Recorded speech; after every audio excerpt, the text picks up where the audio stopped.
Hello students, welcome back to my channel students versus study.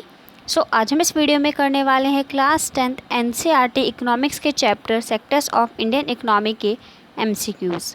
इस video में हम whole chapter के MCQs cover करने वाले हैं और अगर आपको उसकी डिटेल एक्सप्लेनेशन वाली वीडियोस चाहिए तो आप मेरे चैनल पर जाकर सर्च कर सकते हैं। तो चलिए स्टार्ट करते हैं। सबसे पहले हम बात करते हैं हमारे जीडीपी से रिलेटेड क्वेश्चन की, that GDP is the sum total value of dash goods produce during a particular year. यानी कि जीडीपी हमें पता है टोटल वैल्यू होती है, गुड्स की टोटल वैल्यू होती है और एक पर्टिकुलर ईयर में प्रोड्यूस हुए गुड्स की वैल्यू होती है। सो वो गुड्स कौन से होते हैं हमारे? All goods and services, all final goods and services, all intermediate goods and services and all intermediate and final goods and services. Correct option हमारा इसका ऑप्शन सेकंड जो कि है all final goods and services. The next question is which one of the following is an activity belonging to the unorganised sector. यानी कि नीचे दिए गए ऑप्शंस में से हमें बताना है कि कौन सी एक्टिविटी हमारे अनऑर्गेनाइज्ड सेक्टर से आती है। A teacher teaching in the school, a factory worker in big factory, a person in working in a bank, a handloom weaver working in his house. Correct option हमारा option 4 जो कि है a handloom weaver working in his house. Public and private sectors are classified on the basis of dash. यानी कि public और private sectors को हमने किस बेसिस पर क्लासीफाई किया हुआ है? Employment conditions, the nature of economic activities, ownership of enterprises, number of workers employed in the enterprise. Correct option हमारा ऑप्शन 3 जो कि है ownership of enterprises. Next question is give full form of NREGA. यानी कि हमें नरेगा की फुल फॉर्म बतानी है। अब इसके नाम में आपको ये ऑप्शन मैंने यहाँ पर लिख दिया, आप इनमें से मुझे आंसर कमेंट सेक्शन में लिख के भेज देना। Next question is the sector in which government owns most of the assets and provides all services is known as. यानी कि वो कौन सा सेक्टर है जिसमें गवर्नमेंट जो है सारा काम ताम झाम जो है देखती है, सारी सर्विसेज जनता को प्रोवाइड करवाती है? Private sector, public sector, joint sector and service sector. Correct option हमारा ऑप्शन सेकंड जो कि है public sector. Which of the following is included in primary sector.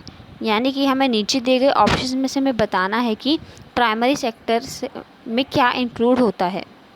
Changing of industrial products into other forms, some process of manufacturing goods, borrowing money from the bank, and sowing the seeds and using manure and water to get grains. Correct option हमारा option 4 that sowing the seeds and using manure and water to get grains. The goods which are used up in producing final goods and are called, यानी कि वो goods जिन्हें हमने final goods और जो भी हमारे फाइनल गुड्स हैं उनको बनाने में लगाए हैं उन्हें हम क्या कहते हैं?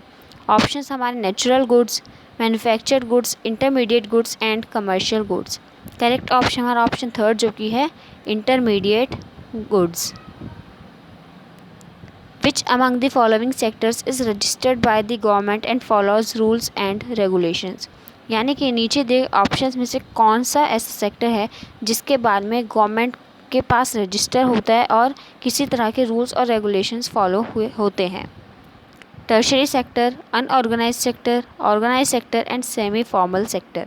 करेक्ट ऑप्शन हमारा ऑप्शन 3 जो कि है organised sector. Which of the following is an unorganised sector. यानी कि नीचे दिए गए ऑप्शंस में से बताना है कि कौन सा एक अनऑर्गेनाइज्ड सेक्टर है। Public enterprise, state bank of India, agriculture sector and Indian railway. Correct option हमारा ऑप्शन 3 जो कि है agriculture sector. Which of the following sector contributes maximum to GDP. यानी कि कौन सा सेक्टर हमारे जीडीपी में सबसे ज़्यादा वैल्यू कंट्रीब्यूट करता है? Primary, secondary, tertiary and IT sector. Correct option हमारा ऑप्शन 3 जो कि है tertiary sector. Next question is natural goods produced in which of the following sector. यानी कि जो हमारे नेचुरल गुड्स होते हैं वो कौन से सेक्टर में प्रोड्यूस किए जाते हैं? Secondary sector, primary sector, tertiary sector and all of the above. Correct option हमारा ऑप्शन सेकंड जो कि है primary sector. Which of the following sector provides maximum employment, यानी कि कौन सा सेक्टर सबसे ज़्यादा एम्प्लॉयमेंट क्रिएट कर रहा है आज के टाइम पर। Primary, secondary, tertiary and all of the above. Correct option हमारा ऑप्शन फर्स्ट जो कि है प्राइमरी सेक्टर।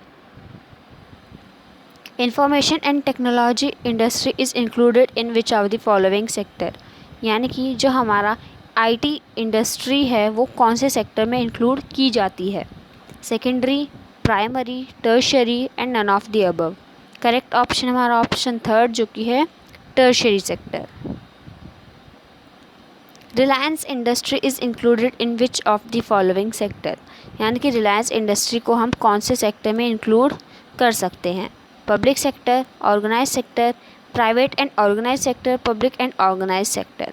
करेक्ट ऑप्शन हमारा ऑप्शन थर्ड जो कि है private and organise sector. Next question is which of the following products are included in national income, यानी कि नीचे दिए गए ऑप्शंस में हमें बताना है कि कौन से प्रोडक्ट्स हमारे नेशनल इनकम में इंक्लूड किए जाते हैं। Intermediate products, final products, natural products and all of the above. Correct option हमारा ऑप्शन सेकेंड जो कि है फाइनल प्रोडक्ट्स।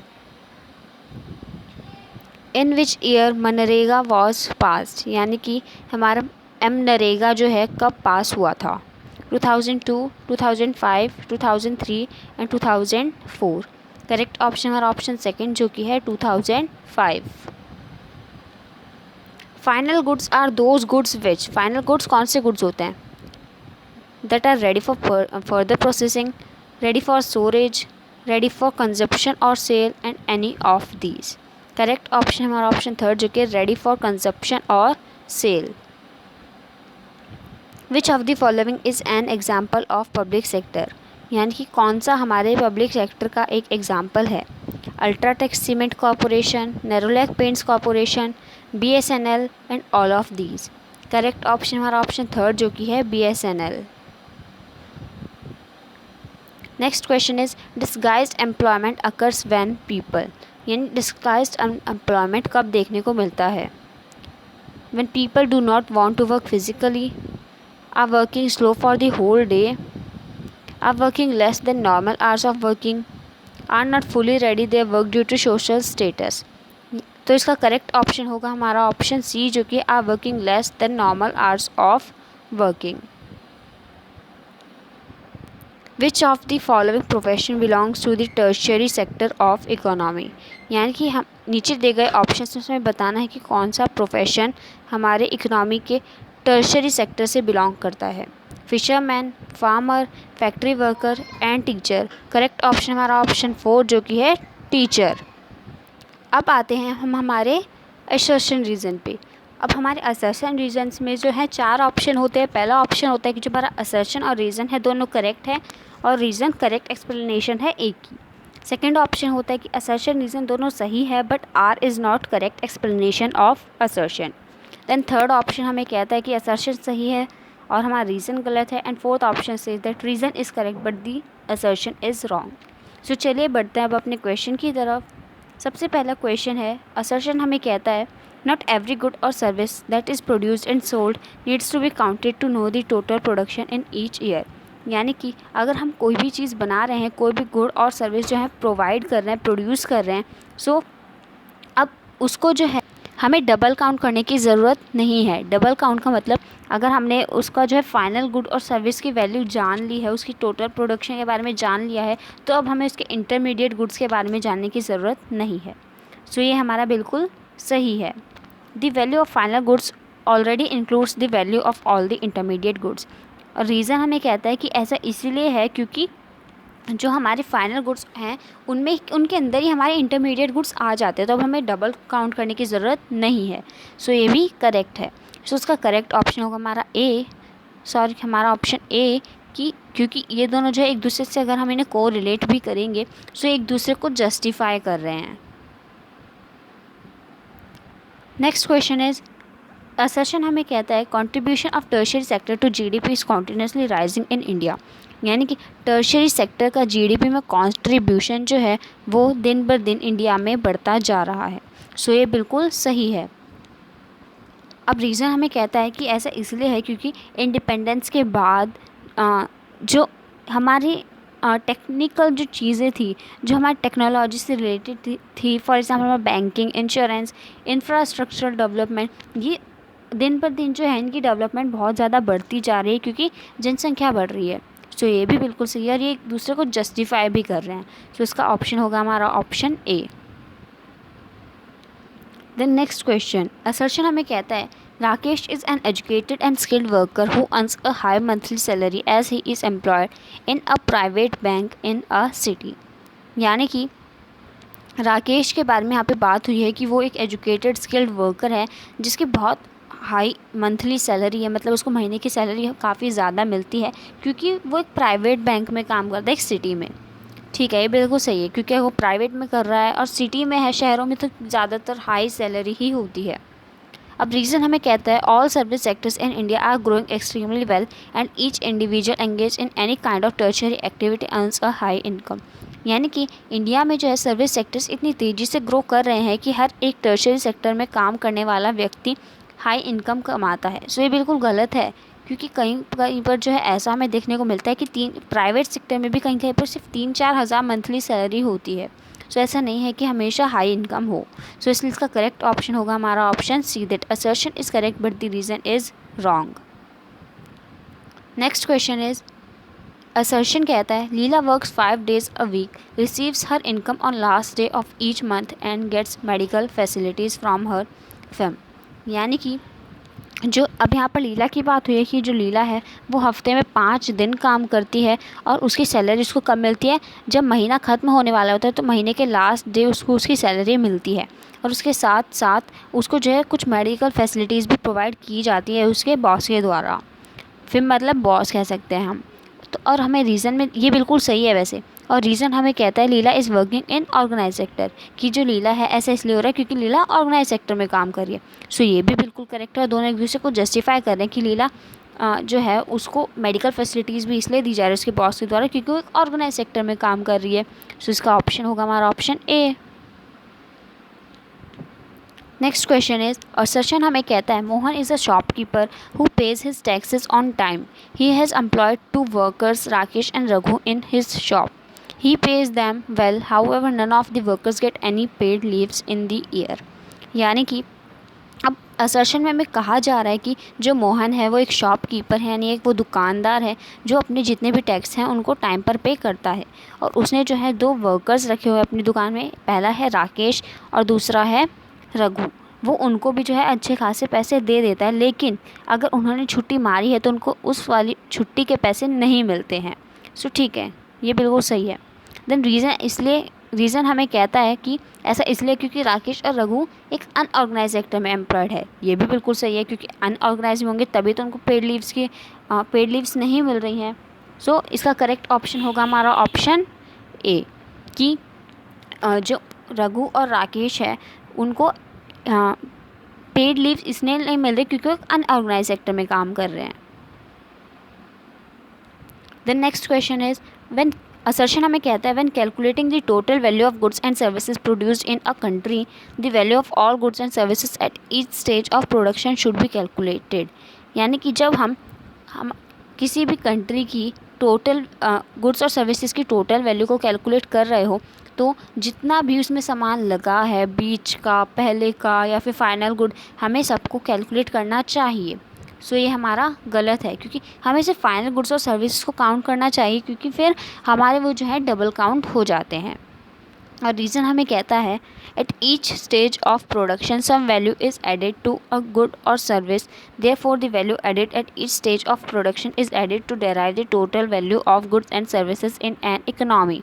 ये इतना बड़ा लिखा है लेकिन इसका बड़ा कोई मतलब है नहीं, सिर्फ इसमें इतना कहा जा रहा है कि हम डबल काउंट ना करें। सो इसलिए हमें सिर्फ फाइनल गुड्स और सर्विसेज की वैल्यू को ही ऐड करना चाहिए किसी भी कंट्री की इकोनॉमी को जांचने के लिए। सो ये हमारा बिल्कुल सही है।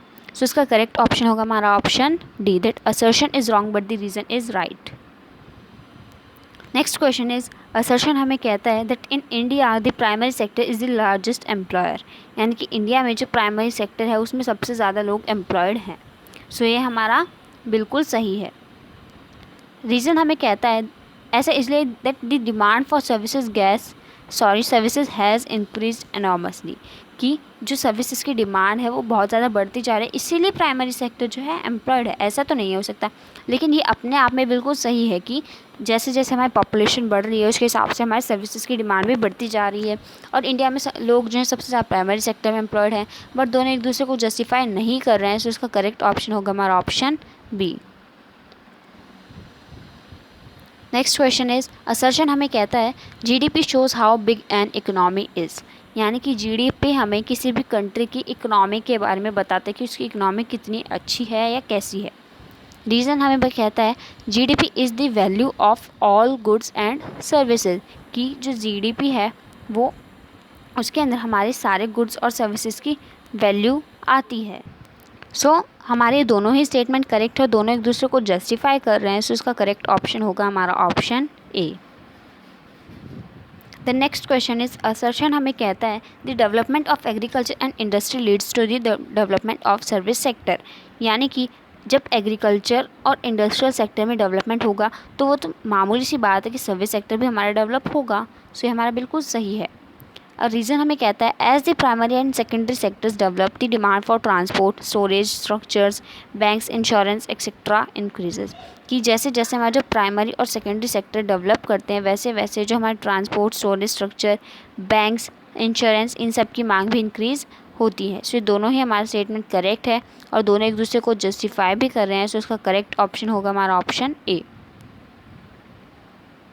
And the last question is assertion हमें कहता है in India over the 40 years between 1973, 74 and 2013 to 14 while production in all the three sectors has increased, it has increased the most in the tertiary sector, कि India में 40 साल से मतलब 40 साल से अगर हम देखें तो 1973 और 74 के बीच में और 2013 और 14 के बीच में जो प्रोडक्शन है वो तीनों सेक्टर में काफ़ी ज़्यादा इंक्रीज़ हुआ है, लेकिन जो टर्शियरी सेक्टर है उसमें कुछ ज़्यादा ही इंक्रीज़ हुआ है।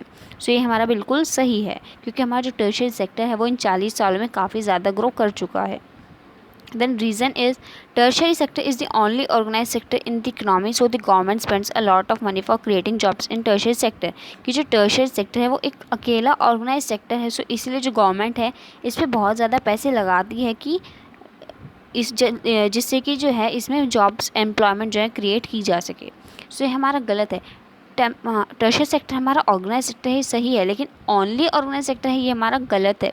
वो अकेला ऑर्गेनाइज सेक्टर नहीं हो सकता। सेकेंडरी सेक्टर में भी हमारे ऑर्गेनाइज सेक्टर आते हैं। सो इसका करेक्ट ऑप्शन होगा हमारा C, that assertion is right but reason is wrong. So I hope कि आपको ये सारे MCQs क्लियर हो गए होंगे। Thanks for watching.